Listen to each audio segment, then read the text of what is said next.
Um, my name is Vasily. I'm from SCCW, the Silma Society for Child Welfare, member of the Green Habito network, which works across Europe. Before official start, I would like to give you just a small introduction how everything started. So, I do hope you see my presentation. So, the Green Habito starts in 2020. I had myself. There was a big idea of United Nations to celebrate 75th anniversary and join this idea with Sustainable Development Goals. And in 2020 February, as I remember, we started our road by opening the conference with the representation of 40 countries, if I remember it correctly, and discussing the main ideas of role of global cooperation in building the future we want. We discussed and present the political statement and also made a big report for the United Nations, how the UN 75th anniversary was celebrated in Estonia, what kind of conclusions we came up, and what the civil society organizations and the cooperation with the different stakeholders would look like to achieve the Sustainable Development Goals. And we have a very special guest from the headquarters of the United Nations, Herman van Uttendorf, the ambassador, who was representing the Secretary General and presenting the future interesting trends, what the United Nations wants to do. And of course, they raised the voice of young people and decision-making process, especially on sustainability questions. We had a very interesting 4 panels where the different countries, Ukraine, United States, Africa, Asia, was represented. There was a big group of Nordic participants who was really active in supporting the SDG goals. And we then moved to Africa and Euro-Mediterranean region. So in September 2020, we gathered in Sousse for discussing their vision of the UN goals and connect those 2 different events together to have a joint opinion, which will be later on presented at the global event, which took place in Narva. It's very fun. It's very great city. By the way, we made the conference there, and we had views from Europe, Africa, America, and Asia, represented by the different institutions like Asia-Europe Foundation or Anna Lindh Foundation, Nordic Council, European Commission. Of course, some of you have been there. You are following us all the way, and I'm really happy about that. And then we moved. Then the crisis came up. As you know, at the time in 2020 became very tough. The war in Ukraine by Russian aggression has started moving the civil society to be more coherent, to be more sustainable, and have ability to act. And we discussed the issues of security, also digital security, and of course the climate issues, as it also has an impact. And we also, as I mentioned to you, included the young people as they are our future. And we came up to this year, 2023, again in Narva, our local city, supporting Ida-Virumaa citizens with international interesting themes and cooperation. We had a reflection on security and civil society cooperation. So we discussed Ukraine and Russian civil society, how they could contribute at their countries themselves to end the war. We discussed also digital cooperation and the climate change issues, sustainability and circular economy questions.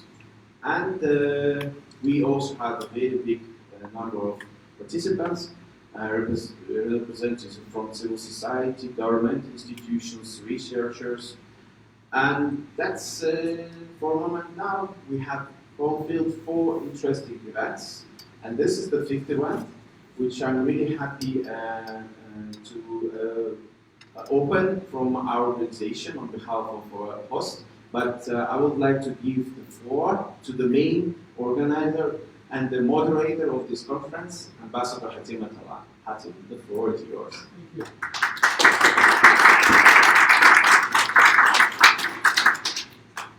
Thank you very much, Vasily, and welcome to you all. I know that some of you have had long and sometimes very tortuous travel, but we hope that you are all rested and ready to put forward your contribution to this important topic that we gather around today. Indeed, we do get together today for the Green Habito Conference 2023, and we will be discussing the theme of civil society ideas for the sustainable green future of Europe. As Vasily was saying, this conference is really the 5th event from a series of conferences and meetings which were organized as part of the effort to sensitize people and familiarize them with the UN Sustainable Development Goals. And we are pleased and honored to have the active support of our partners and sponsors, namely the National Foundation of Civil Society, represented here today by Sandra Paulus, International Coordination of the National Foundation of Civil Society. Also the Nordic Council, represented here by our dear friend Mr. Hoagland, who is the representative, who represents the, he's the director of the Nordic Council of Ministers Office in Estonia. The British Council, also represented here today by our dear friend Ursula Rusma. Good to see you again. And the city of Tallinn, and of course Green Habito Network, and of course all of this with our head organizer SSCW, represented today by Mrs. Irina Golikov, and of course Vasily Golikov. In the previous meetings, as also again, as Vasily was saying, we discussed a variety of issues going from youth, security, environment and sustainability, digitalization, peace, the future of the United Nations as an organization that reflects the aspirations and the vision of particularly young people. This time, in this conference, we will be covering mainly four themes, as you have seen them in the document that you have received for the conference: social transformation, climate change and environmental protection, civil society, government and business networks, particularly the circular economy and innovation, taking them to the next level of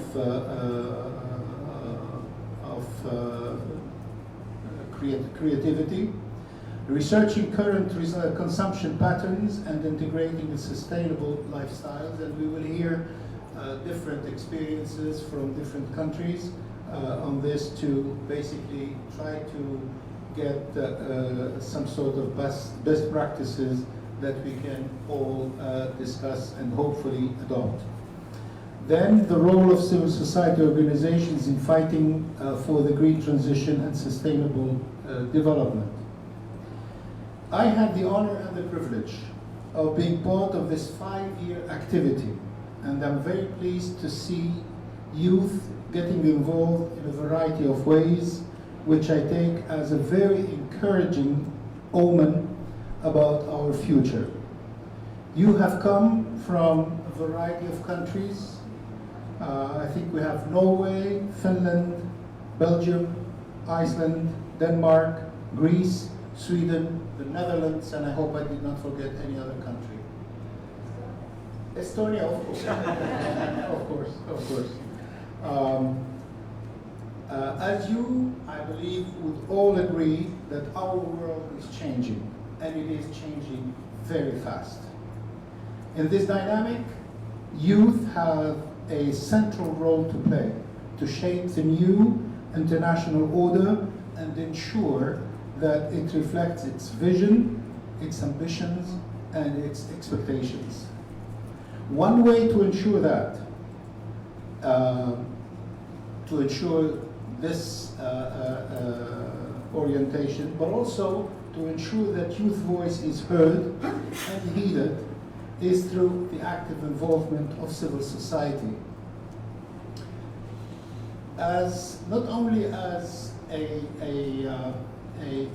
source of proposals and inspirations, but also as an active instrument to implement policies and act also as a watchdog to ensure that what is being put in place is the right tool and the best practice to achieve the intended goals.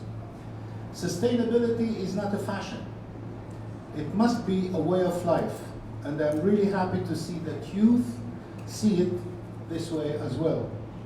It is also a difficult process which needs the participation of all stakeholders. Government as an actor to devise the global framework and the strategy to reach the overall objectives at the macro level. Then you have the business community, which needs to act as the instrument to put in place the operational approaches and economic models that go with the strategy to which it has contributed, of course. And third, civil society as the voice of the general population and the citizens to ensure that their views are taken on board in the global strategy and also as the guarantor that the policy is implemented successfully. The three need to act together, work together, and in unison. To discuss the various aspects of this important matter, we have gathered a large number of experts and hands-on actors who will guide us through the intricacies and the challenges we face and help us identify the best solutions to overcome them. So, without further delay, I call upon Mr. Campo Heinma, Secretary General of the Ministry of Environment of Estonia, to give his opening remarks.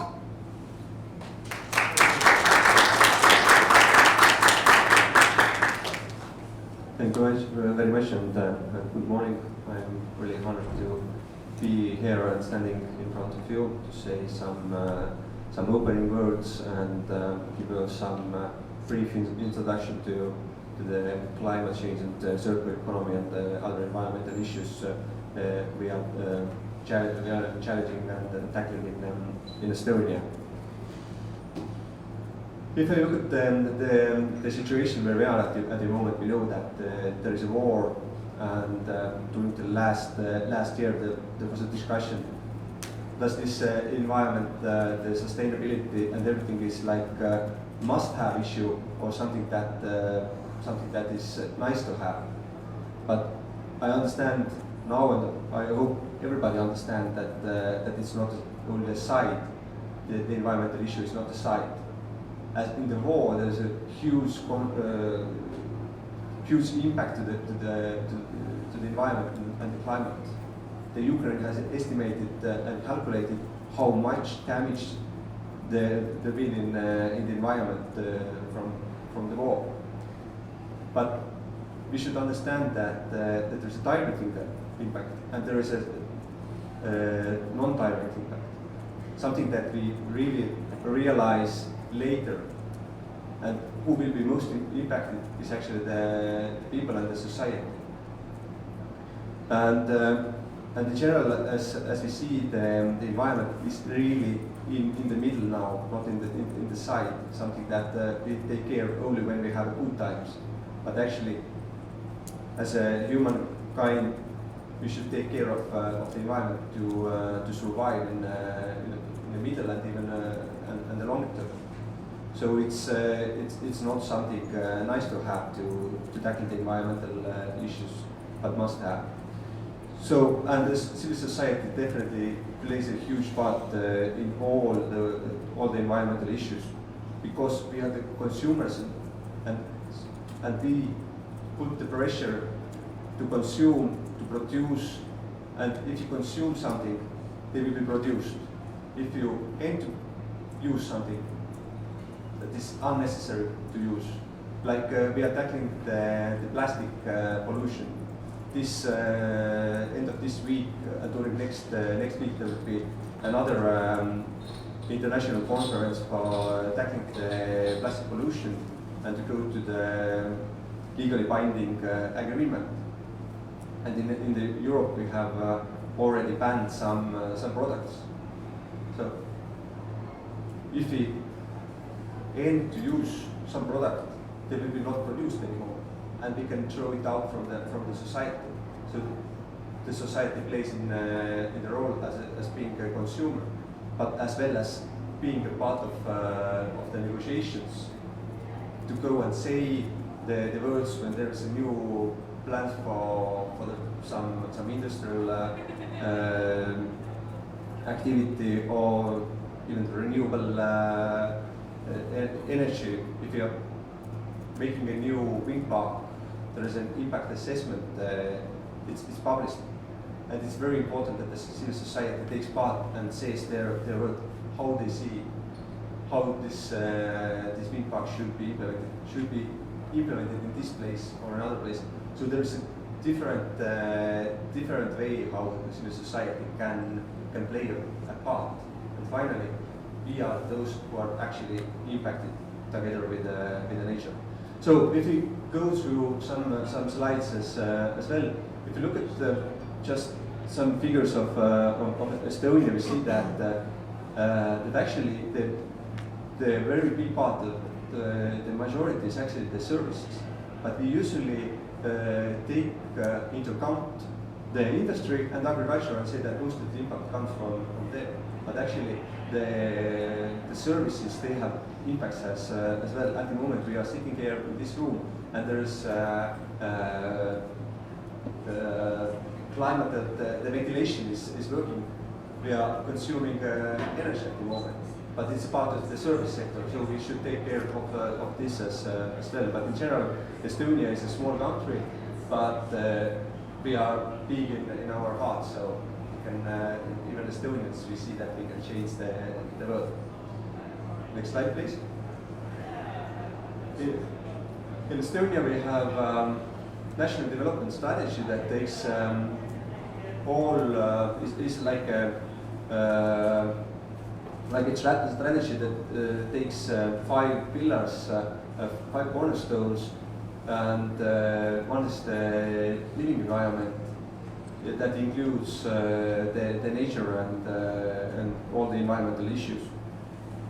And we see that by 2050 Estonia will be a competitive climate neutral country with a knowledge-based society and economy and high quality and species-rich living environment, willing and able to reduce the adverse effects of climate change and make the best use of its positive aspects.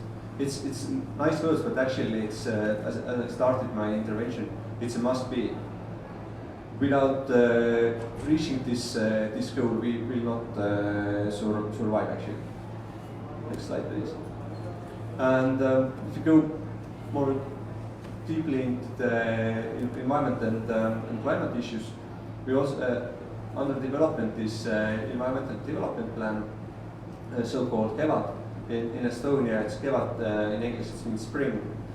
It's this KEVAD comes from actually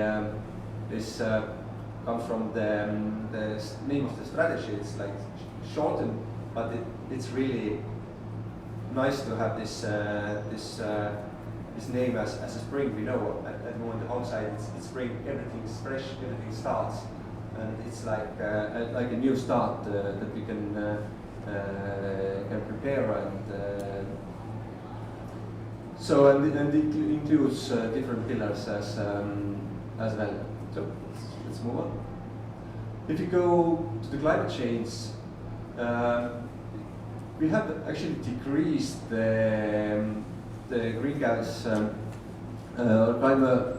emissions a lot because of where we came from. We came from the Soviet Union. It was really, how to say, very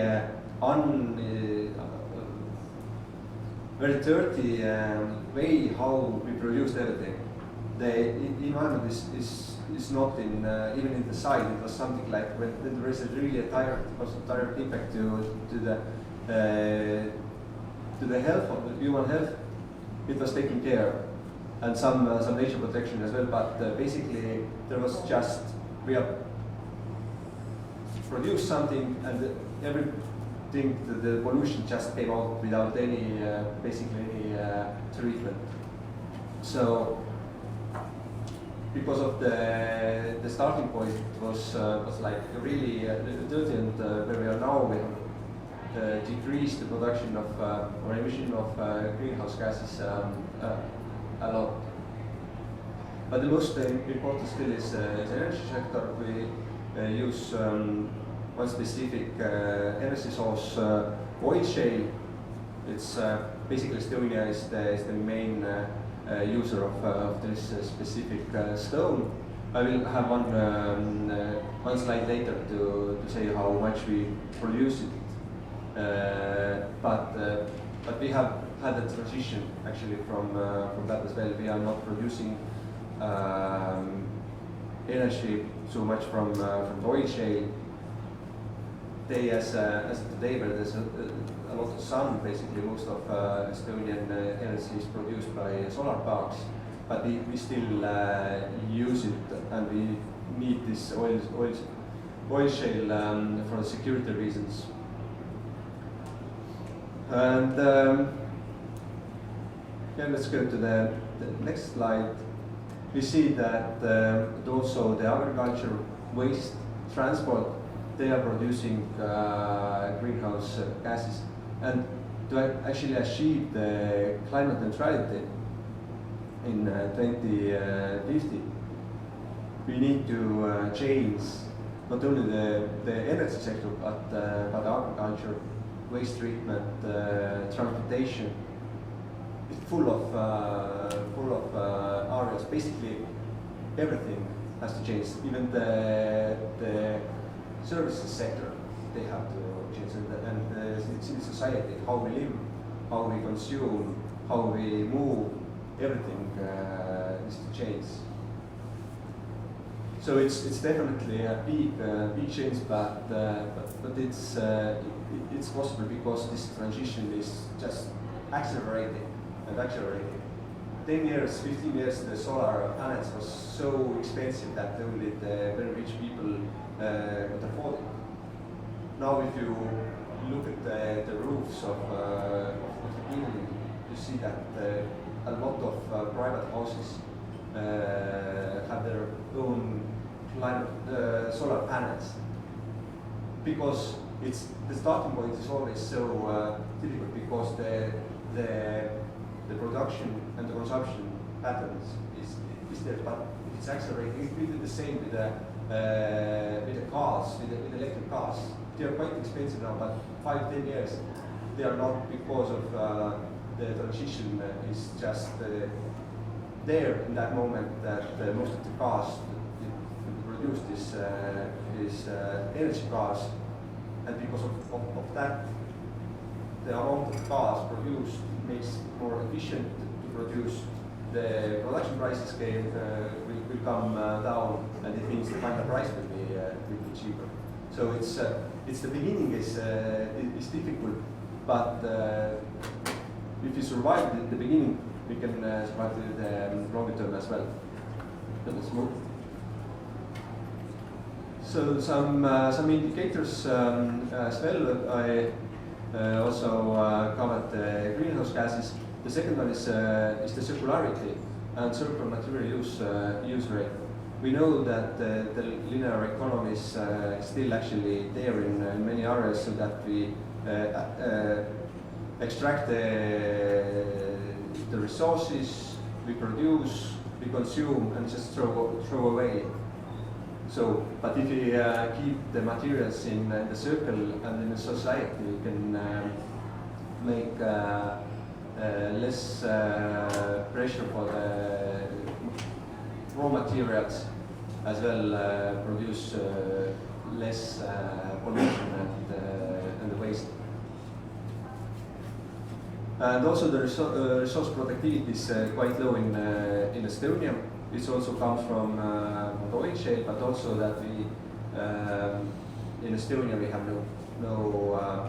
we actually have, but we are not in that amount to excavate is the natural resources we have is limited. We have no crude oil, we have no gold, no silver, so we have only limestone, sand, gravel, oil shale. So it's part of that, but still it's possibility to increase it. In the climate issues, we have a national adaptation strategy until 2030, and there is 8 priorities. I will not go through everything, but basically it covers. One is that we are lowering the greenhouse gases. The second is that the climate change is definitely there. Even if you aim to produce any greenhouse gases, the effects will be there for many years still. So the adaptation is still needed.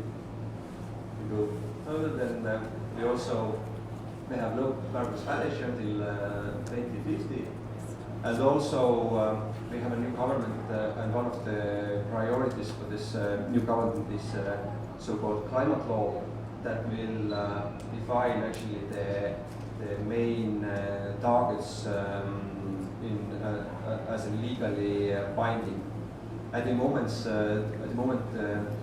most of the climate targets are in different strategies, but those strategies is not legally binding instruments. So we will soon hopefully have the climate law where most of the targets will be put, and then they are actually really the legally binding.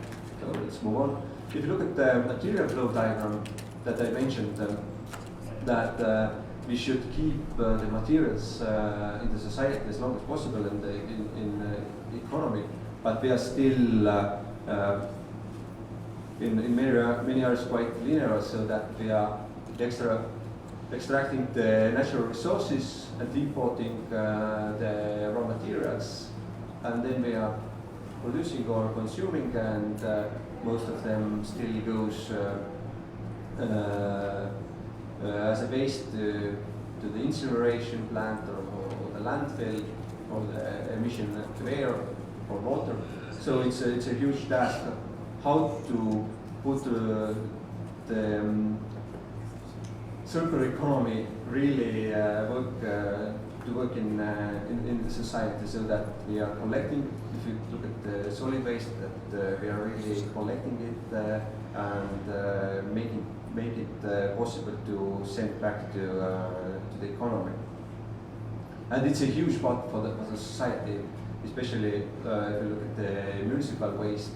It depends on every citizen how they are separating the waste. Do they put everything together as a mixed municipal waste, or they separate at home and sending it as quite clean material back to the economy? And oil shale, as I mentioned, most of the greenhouse gases come from energy sector, and mainly from oil shale, as well as waste. Most of the waste we produce in Estonia is linked to oil shale sector, But if you look at the trend of extracting the oil shale, it's decreasing. It used to be almost 20 million tons per year, but now we are even under 10 million tons per year. There was actually slight increase in 2025, but it was directly related to the energy security issues. First, the energy prices and as well as the accessibility to for the energy sources. We used once again quite a lot of energy produced from oil shale. But definitely there is a transition period, and it will still decrease. But in general, there will be 15, maybe 20 years still left for the oil shale industry, and there is a transition from direct energy production to product oil shale oil that is used as a ship's fuel. And also there is a transition to go more for chemical industry rather than energy sector and producing fuels.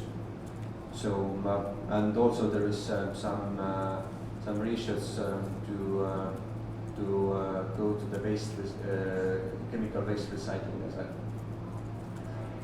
And in circular economy we have so-called white paper. It's not a legally binding paper. It's voluntary, but it puts together the main principles and the main priorities so that different stakeholders can go through and take into account when they are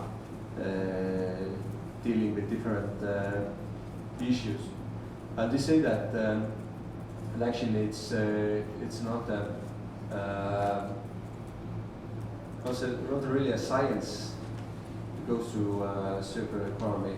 Actually, it's something to look back how we lived in 100 years ago. At least in Estonia, we say often that we should just look how we lived before when we didn't. We're not in the situation where we basically have unlimited resources. We had very limited resources. We had to use everything, and it was really broken. And we tried to fix it every time it was broken. So we just had to look back how we live, take it into account how we live today, and put them together. And also one issue that is really impacting the world and how we live, and actually basically most of the economy. We know that the financing is like a blood circle in the economy, and there is a huge transition in the situation that basically the financial institutions, banks, other creditors, they will not give you a loan anymore if you are investing it into non-green areas. Or even if you get the funding, the interest rates will be so high that it's not feasible to have this loan. And if you look at the graph that we've asked how the companies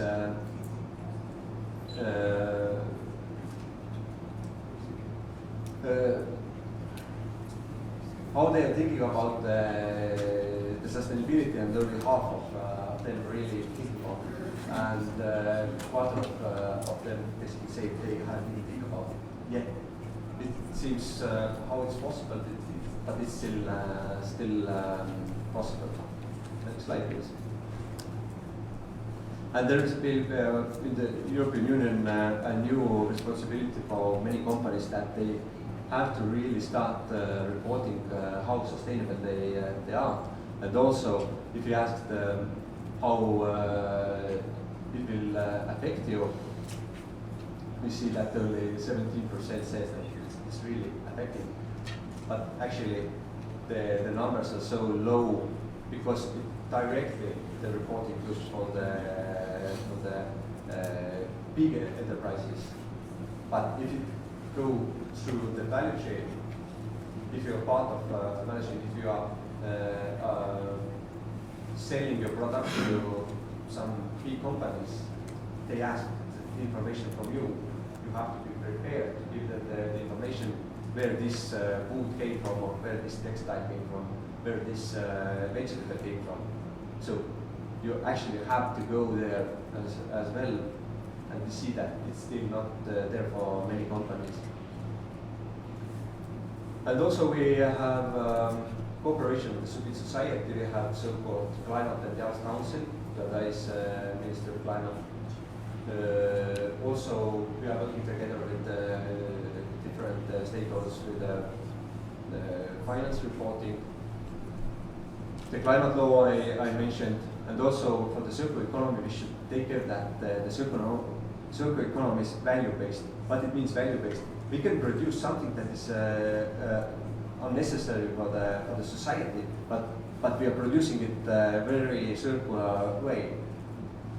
So the value-based circular economy is that we are producing and putting into the society only those products and services that really makes added value for us. Often it's that we are entertaining a new product that is really unnecessary for us, but it advertised and everybody wants it. But after 5 times we have used it, we understand that actually it was a silly thing. We put it somewhere. Yes, we can maybe recycle it. It's quite circular, but actually it wasn't needed from the beginning. So we should avoid those products and services that is really not necessary. And to some final remarks, there is a list of strategies, and we go to this next slide. I will not go through everything. There will be, I think, one slide. So, and to put everything together, we have different environmental management tools we can use daily basis as a civil society or as companies. We know that there is eco labels. If you go to the shop and buy a new product, we can look at if there is an eco label. If there is an eco label, it's still maybe not the most environmental friendly, but we know that it's better than some other products. Usually, different ingredients that is in the products is actually not necessary for us. Let's say if you use a shampoo, we don't need the odor there or the colorants. Without those ingredients, we still have the same effect. It washes our body or our hair, but they are also there, and usually they also impact the health. So if you go to the shop, you can make a decision as a consumer, and you can push the industry with using better products. So there is a different possibility for the society how to push the green transition and to be more sustainable. Because as it started, if there is no pressure from the consumption side, that will need not the production of services or products. So I think it's that's all. Maybe I used a bit more, but I hope it's okay. So I wish you a very fruitful next 2 days. I think today and tomorrow you have as well a program. So it definitely will be a nice one. And I hope you who are from abroad can enjoy our nice city, the old town, as a spring as well. Thank you very much.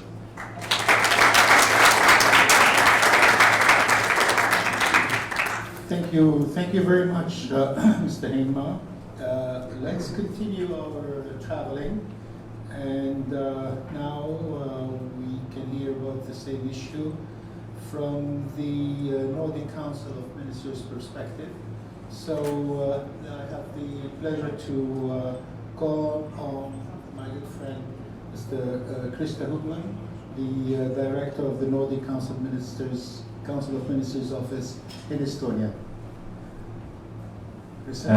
Thank you, Ambassador.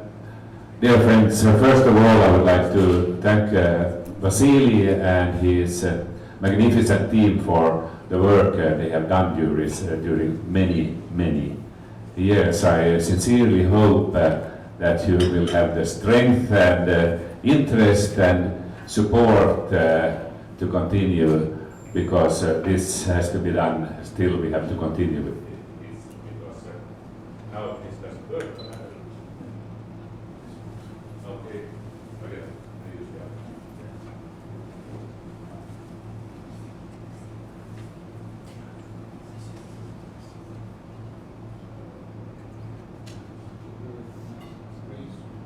Okay, yes, it is working. I will be a little bit shorter, so, but I will start from 1956, but still try to make it short. Have you heard, anyone of you know the fabulous singer Doris Day? And have you heard the song Que Sera, Sera? An adorable song, launched in 1956. And in this song, Doris Day is singing about a girl who asks her mother about the future. And I was thinking about this yesterday evening when I was thinking about the future myself. And the girl is asking her mother about the future, and the mother answers, "Que sera, sera." Whatever will be. The future is not our to see, or something like that. And that was the situation in 1956. They didn't really know, you didn't know that much about the impact of the decisions that you made. But now I jump to 23 to make it short. Now, today, we have all the facts, not all the facts, but we have enough facts in order to change the direction that we are heading to this catastrophe. And we can change it today. We just have to do it, all of us. Very simple. And each and every one of us should be active. Otherwise, this will not change. It's as easy as that. And it's if I give you some concrete examples, there are these 3 R's: reduce your consumption, reuse whatever you have bought, and of course recycle. And then avoid plastics. It was also in the 50s, 60s, plastic was fantastic, like in Las Vegas. But plastic is not fantastic anymore. It's really bad. And we already, all of us, we have a lot of plastic in our bodies, because there's plastic in the food, there's plastic everywhere. And still there are people who buy water in plastic bottles, water from Italy or water from France that is transported to the north of Europe, where we have better water coming from the tap. How stupid can we be? And then we go to the toilet, and then we flush whatever we produce with drinking water. I mean, come on! The mankind is so stupid that it's really impossible. So what can you do? Of course, you can.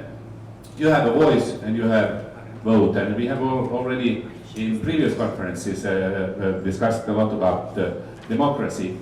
You have to be active, each and everyone. You should start with these 3 R's: be active, vote, and write your politicians all the time, because so many politicians are cowards. They don't dare to do the necessary decisions, because they they fear that they might lose support. But you have to put pressure on them, because the fact is that we anyway, most of us, are way too comfy with our lives. We are way too lazy in our lives. So we need to have restrictions and regulations. And those of you who pollute or distract, be it you as private persons or companies, you should pay for it, for everything negative you are doing. You should pay for it, of course. I mean, that's a part of our moral in other things. Why shouldn't it be when it comes to the future of this planet? Very easy. I don't know, I could actually, well, I could say that we in the Nordic countries, we are of course working a lot on this, and we are doing quite a good job, I would say, and with the aim of being the most sustainable region in the world. I don't know, we might be already, but anyway, we are not there. There's still so much to do, but we should. We have done, as you know, with the Nordic countries cooperate with each other a lot, and we have also a slogan that together we are stronger, and that is precisely we should do this together, because together we can change the future. I think I will stop here. So thanks for your attention, and I wish you a wonderful weekend. Thank you.